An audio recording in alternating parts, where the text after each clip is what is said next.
It all started with a scream, not the playful kind from kids on bikes or the panicked kind from a car wreck. No, this was raw fury echoed across the cul-de-sac like a war horn when I stepped onto my porch, coffee in one hand and a half-toasted bagel in the other. I saw Officer Lane wrestling Karen Wilkes to the ground in front of my grandfather's house. She was shrieking about weapons of mass deception and trying to claw her way toward the thing in question, a wooden walking stick. My grandfather's walking stick, the one he's used for 20 years, ever since he lost his sight. The thing the HOA Security Patrol had just confiscated, claiming it was a weapon violation. It started with a clipboard and a power trip. The new HOA Community Patrol program was Karen Wilkes' latest crusade, a squad of glorified hall monitors in beige windbreakers and knockoff aviators who rolled through the neighborhood like mall cops with delusions of grandeur. 2 weeks before everything blew up, the board approved the initiative with barely any oversight, citing rising disorder and property value decline, even though crime was non-existent and property values were at an all-time high. I remember Karen's exact phrasing at the meeting: "We need visible deterrence, strong examples, discipline." I knew then she wasn't talking about safety. She was talking about control. The very next day, they rolled out their little stormtrooper squad, calling themselves the Community Standards Enforcement Task Force. You can't make this stuff up. They were armed with measuring tape, laminated HOA bylaws, and an appetite for confrontation. Within the first 72 hours, they issued 19 violation notices, mostly for things like unapproved garden gnomes, garbage cans being visible from the street, or, I kid you not, grass that looked aggressively green. Apparently, Karen had decided that healthy lawns were now disruptive to neighborhood visual harmony. But the moment things turned from petty to personal was the day they came for my grandfather's walking stick. Grandpa's porch has always been his kingdom. Every morning, he sits there with a cup of black coffee in one hand and that carved wooden cane in the other. It's not some store-bought thing. It's a polished walnut walking stick with a silver eagle head grip and a brass collar, a retirement gift from the state legislature when he stepped down as governor over a decade ago. The man's been blind for 20 years, and that stick isn't just a mobility tool, it's his sword, his badge, his identity. So when Karen's little patrol approached our porch that morning, clipboards in hand and badge stickers on their windbreakers, I didn't think much of it at first. I figured they'd pretend to measure our mailbox or claim our lawn. Statues exceeded the allowable whimsy factor, but no, they marched right up to my grandfather and demanded he hand over his walking stick. I was in the garage at the time working on my bike chain, and I heard the exchange before I saw it. "Sir," one of them barked, "you're in possession of a concealed weapon, not authorized under HOA regulations." There was a pause, then Grandpa's voice, calm but edged with disbelief, "You mean my cane?" By the time I got outside, they had their hands on it. I watched 2 of them, full-G grown adults, yanking at the stick, while my 84-year-old blind grandfather tried to hold on, his knuckles white with strain. Karen was standing at the bottom of the steps, arms crossed, lips pursed like she'd just swallowed a lemon. "It's ornamental, could be used to hurt someone." I stepped between them and pulled the cane out of the patrolman's grip. "You touch him again, and I swear I'll file a police report so fast you'll be peeling citation stickers off your bedroom mirror for the next decade." Karen didn't flinch. She just raised an eyebrow. "This is a community matter," she said. "You'd be wise not to interfere with enforcement. Protocol." She said it like she was leading a SWAT team. The next day we got hit with our first violation: unauthorized weapons stored in plain sight on residential premises. $250 fine. It was taped to the front door in bright orange like a parking ticket on a windshield. Grandpa didn't say anything. He just sat in his chair like always, cane across his lap, jaw clenched tighter than I'd seen in years. We didn't pay the fine. The day after that, 2 more notices arrived, one for failure to secure porch perimeter against weapon theft and one for obstruction of community patrol duties. That one was addressed to me. I tried calling the HOA office. I left voicemails. I sent emails. No response. I even showed up in person and was told Karen was in a closed-door compliance briefing, whatever that meant. When I finally cornered her at the next neighborhood meeting, she waved me off like a mosquito. "Rules are rules," she said. "Perhaps your family should consider downsizing if compliance is such a burden."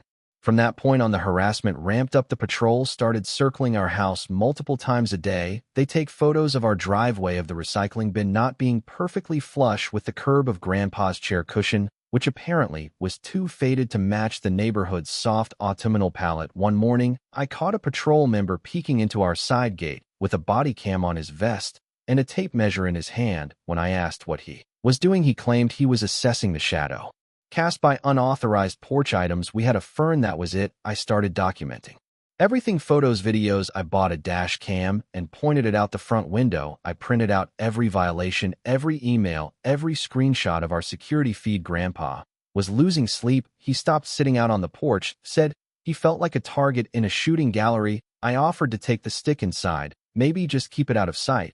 But he shook his head. The day I hide my cane is the day I let them tell me I don't belong here. He said, "This is my home, and if they don't like how I sit on my porch, then they can take it up with the men who carved my name into the cornerstone of the state capitol." I knew then that this wasn't going to be a quiet protest. This was war, and if Karen Wilkes wanted a battle over symbols and ordinances, she was about to find out just how much weight one stick could carry when it belonged to the wrong man. To underestimate, Grandpa never bragged.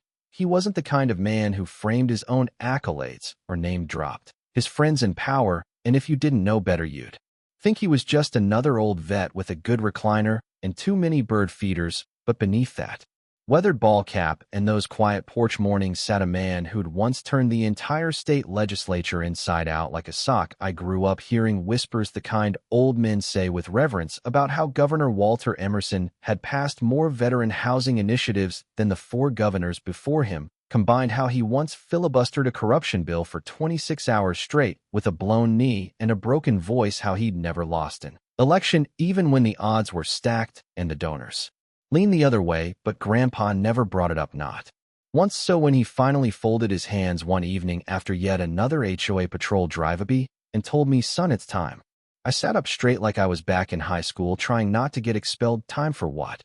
I asked. He didn't say anything, just reached into the bottom drawer of his old filing cabinet, the one with the peeling VA sticker and the jam track, and pulled out a thick manila envelope. He slid it across the table. Inside were documents older than I was, handwritten bylaw drafts, county zoning records, founding community charters, with his signature, Governor Walter L. Emerson.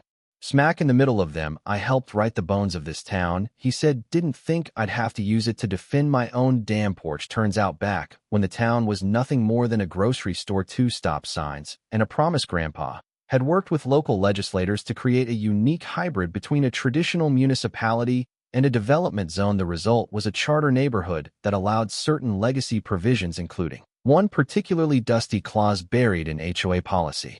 Section 9, Subdivision B, Paragraph 12, any community member in good standing may submit a formal request to audit any homeowners association expenditure exceeding 10 if said member provides proof of legacy property rights within the founding boundaries of jurisdiction. Translation: I could audit any big expense the HOA made as long as I lived on land within the original town borders. Our house qualified. Karen didn't know it yet, but she just handed a loaded rifle to the man she tried to bully off his own land. I started attending meetings again, not as a protester or angry homeowner, but as what I like to call a smiling problem. I wore slacks, I shook hands, I complimented people's front lawns and asked about their kids. But in my briefcase were 3 things: copies of Grandpa's charters, a legal pad thicker than the town's last 3 budgets, and a digital recorder that ran quietly every time Karen opened her mouth. My first official request was simple: a list of all expenditures over 10 in the last fiscal quarter. Margaret, the HOA secretary, blinked at me like I'd asked for nuclear codes. Karen tried to stonewall, said they'd need to consult outside counsel, which was HOA speak for stall until he forgets. But I didn't forget. I sent a registered letter the next day, citing the exact bylaw number. By Friday, I had the documents in my inbox. And that's when the smell hit. You ever open an old drain that's been sitting dry too long? That sour mix of mold, rot, and secrets. That's what it felt like reading the HOA's expense reports. Elite Garden Services billed $4,300 for seasonal shrub rotation 3 times in 1 month. Community Safety Initiative funding $6,500 for patrol uniforms and equipment. No itemization, no receipts. Consulting fees to a company called Sunstone Civic Logistics, $1,204. Strategic compliance analysis. I googled Sunstone. Their website had 1 page and no contact number. The domain was registered under a shell company tied to a P.O. box in Delaware. I pulled up Karen Wills's old LinkedIn. Guess who used to be a senior compliance officer at Sunstone Civic Logistics? Yeah, she did. I started building a spreadsheet. Each transaction got a row, each vendor a color code. I traced addresses, cross-checked dates, built Flowcharts. The deeper I went, the more crooked it looked. Contracts awarded without bids. Friends of board members listed as subcontractors. Payments split into two invoices to stay under the 1-0 reporting threshold. I found a 9800 equipment upgrade tagged to a storage unit Karen personally rented under her husband's name. I drove by that unit. You know what was inside? A stack of unused yard signs and a broken power washer. That's it. Then I found the smoking gun, a 14200 disbursement labeled patrol vehicle equipment. They were retired Crown Vics with magnetic community patrol signs slapped on the sides. Nothing inside but clipboards and expired pepper spray. No lights, no radios, certainly no equipment worth 14 grand. But that money didn't go to the vehicle lot. It went to a private bank account in the name of one Calvin Wilkes, Karen's son, a 24-year-old freelance consultant with no address on file, and a personal blog full of conspiracy theories and shirtless selfies. I brought it to Grandpa. He read through the printouts in silence, then nodded once. Good, now we make them sweat. I submitted a formal complaint to the board, 3 pages neatly typed with all supporting documents in triplicate. I requested a hearing. Karen tried to deny it, citing frivolous allegations, but I copied the entire neighborhood on the email. I knocked on doors. I handed out summaries. I gave neighbors bullet points and QR codes. People started asking questions. The next meeting was packed. Some came for the drama, others came because their own violation fines had suddenly started to make sense. Mr. Ellison from 2 Streets over had paid $600 last year for a decorative curtain infraction. Mrs. Patel got fined for excessive porch noise during Diwali. The fines didn't go to maintenance. They went to a budget line labeled board discretionary. Karen tried to play defense, said I was cherry-picking data, said I was manipulating numbers, but she never denied the payments. She never answered why her son was on the vendor list. She never explained why our patrol cars had gear that couldn't be found that night. She called for an executive session and had the meeting adjourned early, but the damage was done. A spark had caught. People saw her panic, and once you see someone flinch, you start wondering what else they've been hiding. That's when the retaliation started. An anonymous tip to the city claimed we were running an illegal accessory dwelling unit. The city inspector showed up, saw our shed, and left with an apology. Our mailbox got knocked over twice. A fake citation was taped to our trash can for vermin attracting disposal habits. The patrol slowed down in front of our house like a drive-by surveillance team.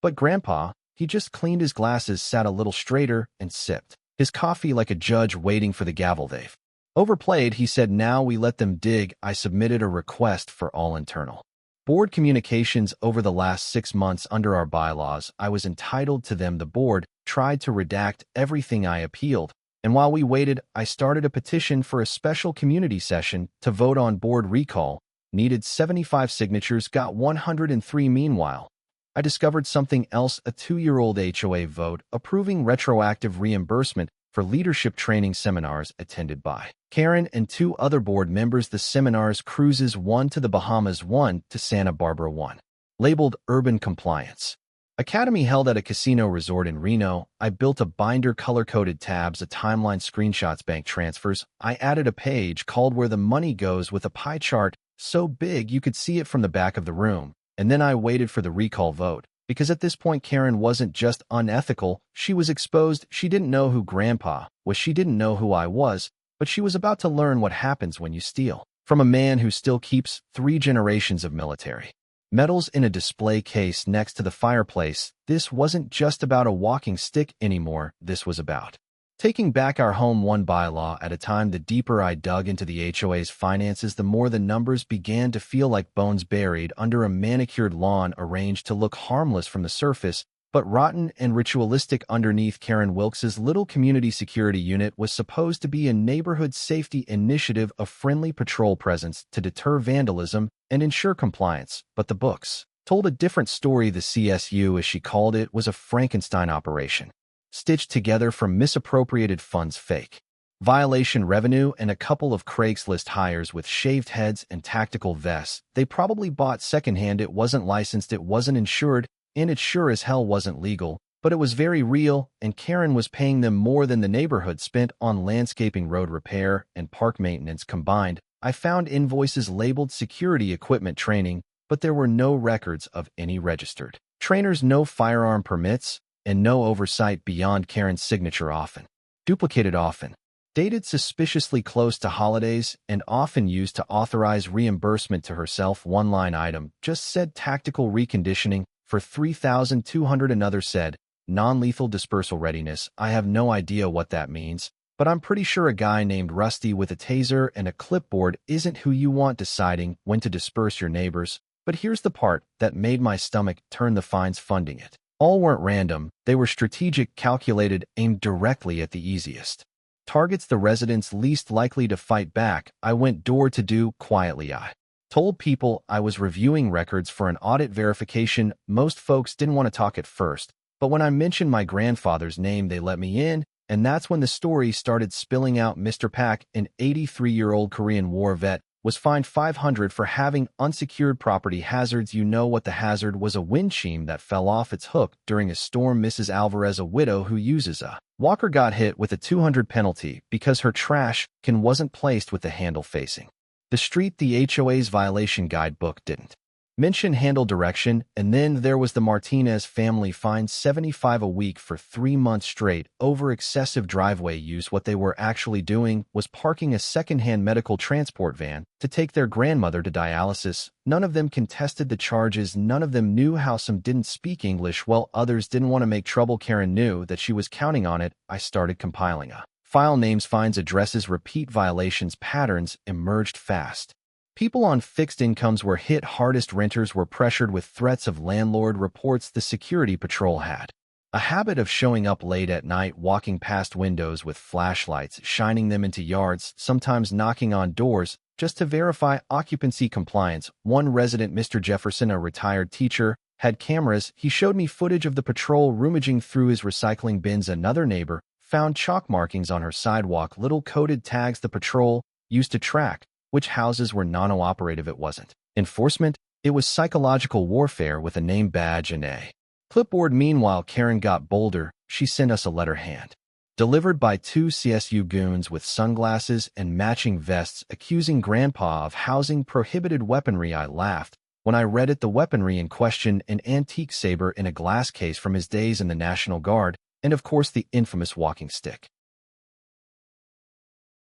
But the letter was worded carefully, dripping with innuendo: elevated risk, noncompliance with updated safety standards, potential violation of community stability protocols. She wasn't trying to win a legal case. She was building a narrative, one where Grandpa was a dangerous old man hoarding contraband and threatening the peace of the neighborhood. She even submitted a motion to the HOA board to classify him as a hostile resident. I'd never even heard of that term before, but apparently in their custom bylaws it gave the board the right to recommend eviction for sustained disruption of community cohesion. It was absurd, it was illegal, but to someone who didn't know better it sounded legitimate, and she was using it to scare people. So I called in backup, quietly, strategically. Grandpa made one phone call to an old friend, retired Judge Helen Marshall, and she looped in a former colleague who now worked in the Attorney General's office. I didn't give them our whole file, not yet, just a taste, enough to flag it, enough to get an ethics council to review the HOA status. We kept things under wraps. I didn't want Karen knowing the cavalry was assembling. Instead, I kept going to meetings, smiling and nodding, while she lectured the community about escalating noncompliance risks. She was trying to turn Grandpa into a pariah, and the more she pushed, the more erratic she got. When I asked for a copy of the patrol's insurance documentation, she claimed it was internal use only. When I requested training logs for CSU personnel, what she said, they were classified. She was running the HOA like a private security firm, but without the licenses, the oversight, or the accountability. And now she was targeting my grandfather, one of the most decorated, respected public servants the state had ever seen. Karen made her next move on a Tuesday. I was walking the dog when I saw a patrol vehicle, one of the old Crown Vics they'd repurposed, parked illegally in front of our driveway. 2 CSU agents were in the front seat. I recognized one of them, guy named Donnie, used to sell roofing out of a van, now apparently deputized by Karen's clipboard. They were watching our house. I walked right up and tapped on the glass. Donnie flinched. Neighborhood survey. He muttered, routine perimeter checks. I leaned in close. How much she paying you to harass a blind man? He didn't answer, just rolled up the window and started the engine. They pulled away slow, but not before I got a picture of the license plate and the barcode on the back of their badge. I ran it through a few databases. Nothing, no Registration, no affiliation with any recognized security organization, just a decal and a fake badge number printed on a laminate. At this point, the file was thick enough to knock someone out. Financial records, violation maps, photos, statements, surveillance. But I needed one more thing, proof that Karen knew what she was doing was illegal, not just overzealous, not just petty criminal. That came in the form of an email one of Karen's former board allies, let's call him Rick, had grown uncomfortable with how far things were going. He reached out through a burner Gmail, said he had something I needed to see. We met at the dog park. He handed me a thumb drive with a single file, an exported inbox archive from Karen's HOA email. One message in particular stood out. It was sent to another board member after a resident complained about being fined for an invisible violation. Karen wrote, "Don't worry, they'll pay it. They always do. People like that don't ask questions. Just issue the notice and let the patrol handle the rest." That was it. That was the line. People like that. We knew exactly what she meant. So I printed it, blew it up on a poster board, added it to the presentation. I'd been planning something big for the upcoming recall meeting, but now I wasn't just going to remove Karen. I was going to expose her. Every dollar, every false claim, every fabricated citation. She thought she could scare us into silence, but she forgot one thing. My grandfather may have stepped off the political stage, but his name still carried weight, and I didn't just inherit his porch or his last name. I inherited his instincts, and right now, every instinct I had told me that Karen Wilkes was about to learn what happens when you build a militia out of lies and aim it at the wrong house. The night before the meeting, I didn't sleep, not because I was anxious, but because I was ready. Every file, every photograph, every redacted invoice and recorded conversation, categorized, cross-referenced, backed up in triplicate. The binder was a brick, a black 3-ring coffin packed tight with the remains of Karen Wilkes' little empire. I called it Operation Stick It to the HOA, and it wasn't just about revenge. It was about making sure no one like her ever held power over people like my grandfather again. I submitted the recall petition 2 weeks prior, required 75 homeowner signatures. I had 164. That meant by charter the HOA was required to hold a full community hearing with open floor time, a budget review segment, and a final vote. Karen tried to delay it, claimed the meeting space was double booked, claimed her printer was broken, claimed her dog swallowed the quorum, but I'd already copied the county in. If she didn't hold the hearing, the state would. If you take one thing from this story, let it be this: never underestimate the quiet ones, especially when they're right. In any community, there will always be people who try to weaponize rules to serve their own interests. People like Karen, who confuse authority with control and silence with obedience. But neighborhoods don't thrive on fear or compliance. They thrive on integrity, courage, and shared respect for each other's dignity. Stand up for the vulnerable. Pay attention to the fine print. Speak up when others are afraid. And most of all, document everything. Because sometimes the most powerful weapon isn't a stick or a badge. It's the truth, properly organized. Stay informed. Stay united. And when they come for the wrong front porch, make sure they remember why they should have backed off.